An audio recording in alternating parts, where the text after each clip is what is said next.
It's the third day na nga simula nung na-release itong unit namin. Mainit talaga lalo pag bagong bukas. Kailangan buksan siya in advance para mag-run yung aircon. Isa din dyan yung kitang-kita kami sa loob. May free ceramic tint naman from the dealership pero hindi na namin siya in-avail. Para isahan na rin yung pagpapatint namin including the sunroof. Naghanap lang kami nung kaya mag-service within the same day and dito kami nakapag-inquire sa X-Film sa Silang, Cavite. Sabi hindi daw to direct branch but affiliates of an independent shop daw. Meaning hindi po handle ni X-Film Philippines yung pag-manage ng shop. Anyway, ganito po siya kalawak sa loob. Napakainit lang po talaga ng panahon natin ngayon sa Pilipinas. Kaya I do suggest na agahan ninyo o kaya hapon na kayo pumunta. Ito nga pala yung prices ng tint. Merong Elite at saka meron ding Premium. Yung Elite is 99% yung heat rejection. Premium naman is 95%. Yung pinili namin is yung Premium lang. By the way, I think ito yung napapansin ng karamihan. Mapa-car wash o mapa-tint, hindi namamatay fully yung sasakyan. Kahit i-power off mo siya dun sa infotainment, basta may magbubukas ng pintuan, mag-o-on na naman yung mga ilaw. Kaya ang ginawa namin, pinatay na lang namin yung aircon. At dahil nga 3 to 4 hours daw yung waiting time, nag-decide muna kami pumunta dito sa Premier Plaza. Bumili kami ng sinelas ng anak namin kasi naiwan namin sa bahay. At saka dito na rin kami kumain ng tanghalian. Nang nakapahinga na nga kami ng konti, bumalik na rin kami sa shop. Pagdating nga namin, meron na rin sila mga naikabit na tint. Yung second row, rear windows at saka yung sunroof,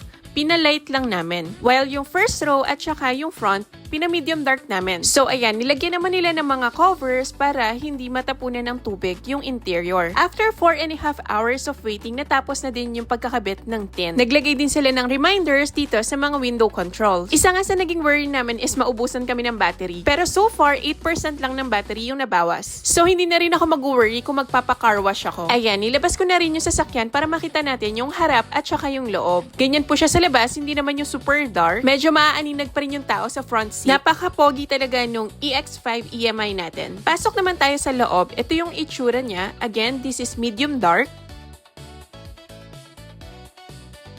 Ito yung sa second row. Light ito pero may privacy glass.